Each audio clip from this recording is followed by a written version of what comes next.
4 ଗୁଣନ 7। 4 ଗୁଣନ 7ର ଗୁଣଫଳ କେତେ? ତୁମେ କହିବ 4 7 28। ଏବେ 4ରେ 7 ଗୁଣିଲେ 28 କେମିତି ହେଉଛି? ଗୁଣନ କରିଲେ ଆମେ କ'ଣ କରୁଛେ? 4 ଗୁଣନ 7 ମାନେ ଆମେ 4କୁ 7 ଥର ମିଶାଉଛେ।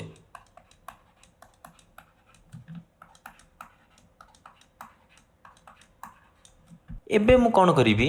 7 ଥର ନ ମିଶାଇକି ପ୍ରଥମେ 5 ଥର ମିଶାଇବି। ଏଇ 5ଟି 4କୁ ପ୍ରଥମେ ମିଶାଇବି। 4 4 ମିଶାଇଲେ 8, 4 12, 12 4 16, 16 4 20। ତେଣୁ ପ୍ରଥମେ 4କୁ 5 ଥର ମିଶାଇଲେ ହେଉଛି କେତେ? 20 ଯୁକ୍ତ ଆଉ କେତେଟା 4 ରହିଲା? 2ଟା 4।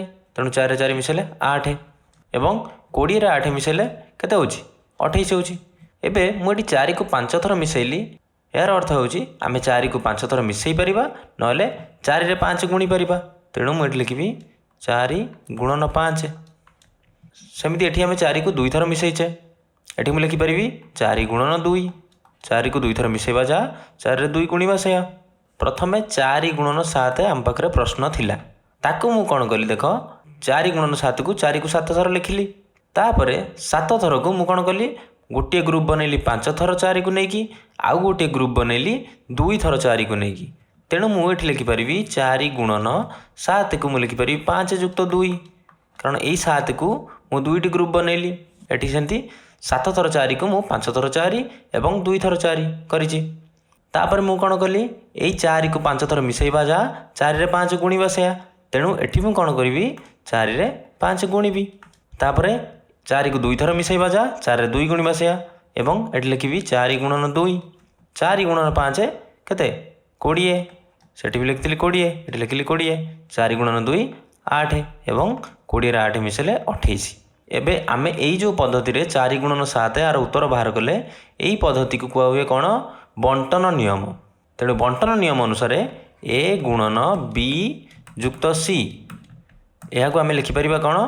A ଗୁଣନ B ଯୁକ୍ତ A ଗୁଣନ C। Aକୁ B ସହ ଗୁଣିବା ଯୁକ୍ତ Aକୁ C ସହ ଗୁଣିବା। ଏବେ ଆମେ ଜାଣିବା ଆମେ ବଣ୍ଟନ ନିୟମକୁ ଗଣିତରେ କେମିତି ପ୍ରୟୋଗ କରୁଛେ। ବଣ୍ଟନ ନିୟମ କ'ଣ? A ଗୁଣନ B ଯୁକ୍ତ C, ଏହାକୁ ଆମେ ଲେଖିପାରିବା A ଗୁଣନ B ଯୁକ୍ତ A ଗୁଣନ C। ଏବେ ମୁଁ ଯଦି ତୁମକୁ ଗୋଟେ ପ୍ରଶ୍ନ ଦେବି, 107କୁ 12ରେ ଗୁଣ, ତୁମେ କ'ଣ କରିବ? 107କୁ 12ରେ ଗୁଣିବ ଏମିତି ଲେଖିକିନା। 2ରେ 7 ଗୁଣିଲେ 14, 4 ଏଠି ରଖିବା, 1 ନେବା, 2ରେ 0 ଗୁଣିଲେ 0, 0ରେ 1 ମିଶାଇଲେ 1, 2କେ 2।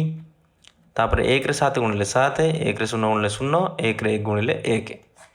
ମିଶାଇବା ତାପରେ 4, 1ରେ 7 ମିଶାଇଲେ 8, 2 ଏବଂ 1, 1284।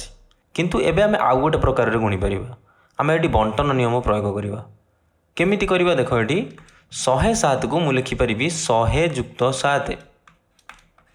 ଲେଖିପାରିବା ନା ନାହିଁ? ଲେଖିପାରିବା। 100ରେ 7 ମିଶାଇଲେ 107 ଗୁଣନ 12। ଏବଂ ମୁଁ ଆକୁ ଆଉ ଗୋଟେ ପ୍ରକାର ଲେଖିଦେଉଛି 12 ଗୁଣନ 100 ଯୁକ୍ତ 7। ଏବେ ଦେଖ, ଏ ଜାଗାରେ କେତେ ଅଛି? 12 ଗୁଣନ B ଜାଗାରେ ଅଛି 100 ଯୁକ୍ତ C ଜାଗାରେ 7। ତେଣୁ ଆମେ ଏଠି ବଣ୍ଟନ ନିୟମ ପ୍ରୟୋଗ କରିପାରିବା। ବଣ୍ଟନ ନିୟମ ପ୍ରୟୋଗ କଲେ କ'ଣ ହେବ? 12ରେ 100 ଗୁଣିବା ଯୁକ୍ତ ପୁଣି 12ରେ 7 ଗୁଣିବା ଏବଂ 12ରେ 100 ଗୁଣିଲେ କେତେ ହେବ? 1 2, 100ରେ 2ଟି 0, ତେଣୁ 2ଟି 0 ଦେବା ଯୁକ୍ତ 12ରେ 7 ଗୁଣିଲେ 84, 12 7 84 ଆମେ ଜାଣିଛୁ। ତାପରେ 1200ରେ 84 ମିଶାଇଲେ 1284 ହେବ। ଏବେ ବୁଝିପାରୁଛୁ ଆମେ ବଣ୍ଟନ ନିୟମ ପ୍ରୟୋଗ କରି କେମିତି ଏ ଗୁଣନକୁ କେତେ ସହଜ ପ୍ରକାରରେ ଆମେ କରିପାରିଲେ। ତେଣୁ ବଣ୍ଟନ ନିୟମକୁ ଆମେ ଗଣିତରେ ଏମିତି ପ୍ରୟୋଗ କରିବା।